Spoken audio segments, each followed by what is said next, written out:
All right. So what can you do? What else is there to say about Night of the Living Dead? Okay. Well, this was really the behind the scenes thing here, right? There's George. Look, I mean, Jesus, 16. I'm assuming that's 16 millimeters. Gotta be, right? Um, and like the setup here. Shot in Evans City. That's why they shot the Crazies. I've never been to Evans City. It's like north of Pittsburgh, right? I've been to Cranberry, but it was just cool talking to the people that are still alive. Although George was alive around this time this came out. Um, about the behind the scenes production of it, like a lot of guys like this guy. You remember Johnny, right? Johnny got up too late. Right? Johnny, you slept too late, Johnny. Well, of course he's helping with that thing. I should probably get one of those. But it talks about the actual, and with the filmmaking thing I'm focusing on here, the actual production behind the scenes. How the latent image, right? That's the company George did. They did a lot of things. It was him and literally like a couple of dudes. Like when they shot Martin, it was just him and like two or three guys in a van, like running around shooting when they could. Uh, um, a lot of interesting stories in here. The squib effects, right?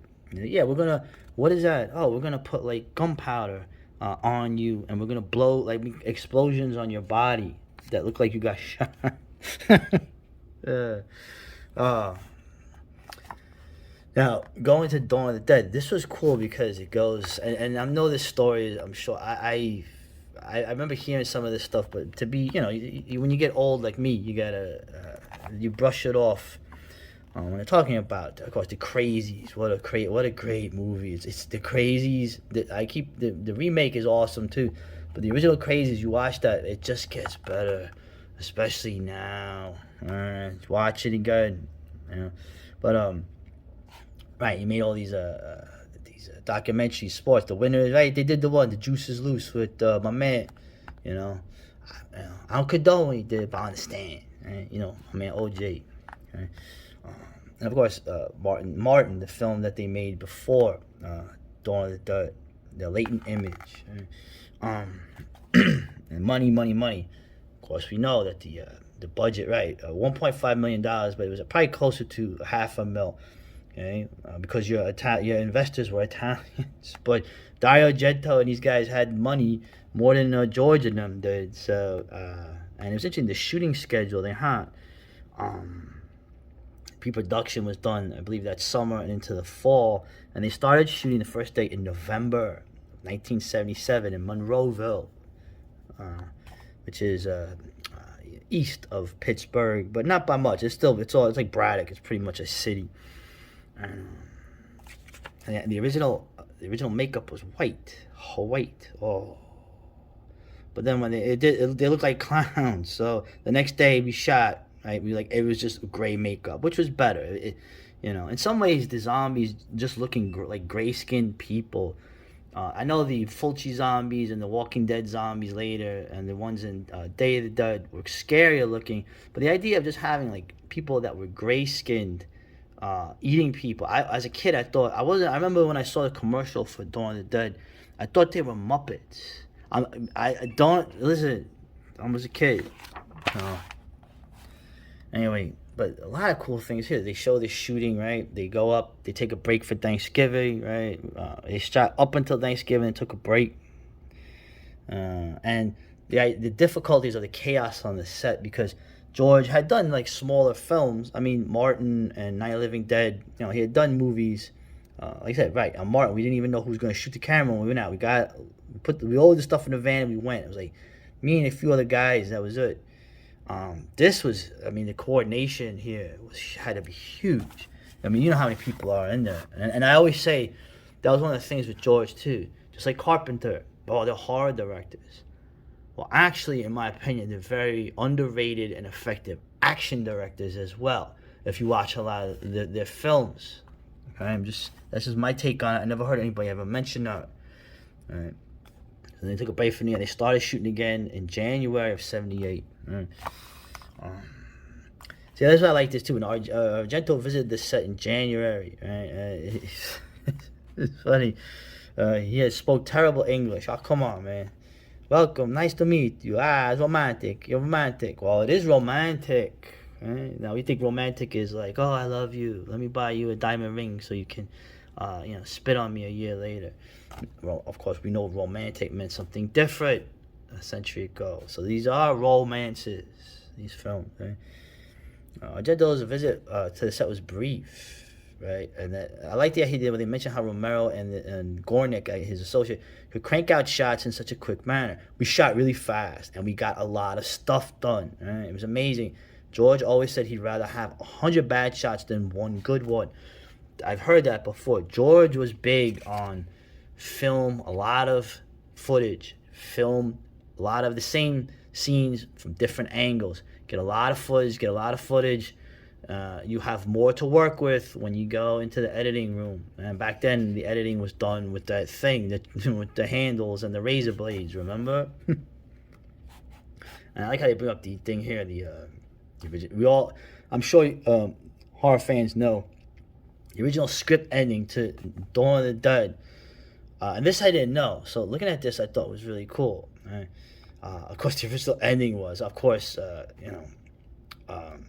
Roger and Flyboy. They get bit at some point and become zombies. Obviously, Flyboy is the whole crux of it, because even though he's a zombie, he remembers their hiding spot. Right? But the ending, right? Peter and Frank commit suicide. Right? Peter shoots himself, because he doesn't want. He's this strong man, right? Who's been a good leader, and he can't take it anymore, because this is literally like, how horrible this whole scenario was. Of course, Fran is left by herself, pregnant. Right? She can fly the chopper now. She learned to fly the chopper, right? Which unfortunately the lessons. This is what I like about Romero. Like, people don't forget all this stuff. Them teaching her to fly the helicopter so that they would have someone else other than Flyboy as a backup. Well, that's when that brings the attention of the biker gang to them, right? Of course, she committed suicide by walking up to the helicopter blades and decapitating herself. Damn, George, bro. I tell you, I met him twice. Nicest guy I ever met, but oh man, what an ending that would have been, right? And it says here, so there's a little controversy. Contrary to previous statements made by Romero, when she said he liked the surviving characters too much to kill him off. Right? Apparently, according to this guy, now what's true? You'll never know, but it's interesting. Apparently, the Italian investors, right?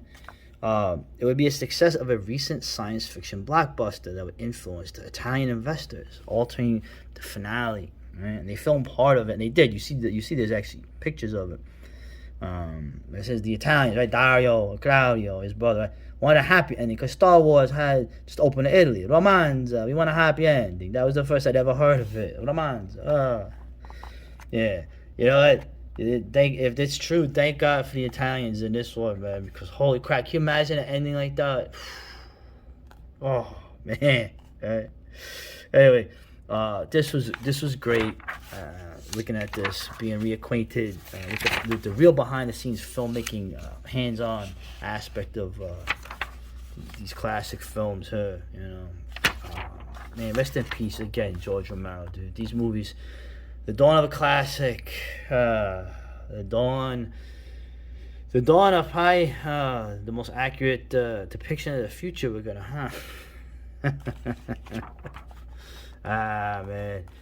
Oh, don't black pill me, dude. Oh, please stop being it's gonna be fun. We're gonna enjoy this, man. Come on, bro. We're gonna enjoy all this. What's covered. So, and what's left here? Just the back issues. Like I said, this era of the famous monsters of filmland, this era was the best art, the best content. And that's all I gotta say about that. So a little more things to add. Look at this. I like how they did this here. This is interesting. They show you the influences on Romero for making Night of the Living Dead. Night of the Living Dead is considered probably one of the first modern horror films, unless you're one of those psycho dudes, right? From Last Man on Earth, right? Which I have mentioned is always a fun movie, right? I Am Legend. Carnival of Souls, which is like a weird film. But the Invisible Invaders, they used to show this on TV. The end of this is, man, this is really like Night of the Living Dead. Of course, the Killer Shrews, right? The one film I remember, those Mystery Science a-holes, at the end they're like, hey, you know what? This actually was a good movie, okay? It was a good movie, right? The people trapped in the house with these nasty Killer Shrews, which were dogs, I think, in costumes. Of course, the birds. I like the birds. I know some people don't like the birds, but the idea, right? But I like how they list these here as stuff that George had seen, right?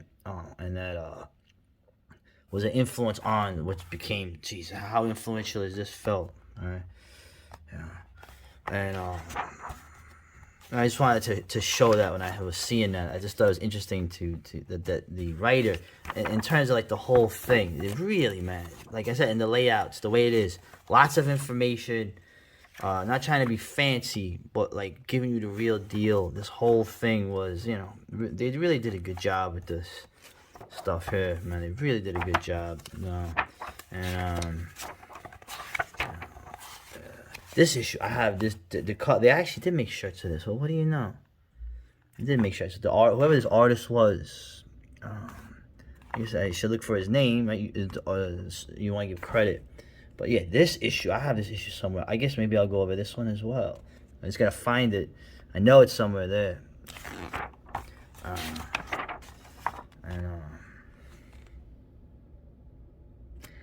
You know, I guess I'm being. I guess I shouldn't be picking fights. I mean, nobody cares at this point, right? I never understood the appeal of this dude. Look at this dude.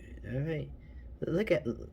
That face doesn't. He looks like nothing good is happening there, right? I'm just saying. I that's all, right? Yeah. You think, right? I don't know. Okay. Stan Lee, I could see. Stan Lee had a charm.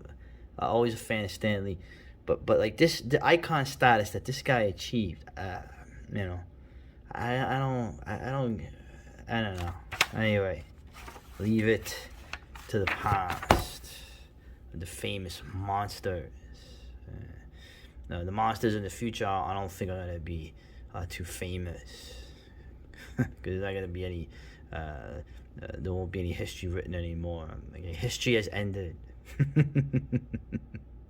You're tempting the gods, huh? Alright, enough. Later.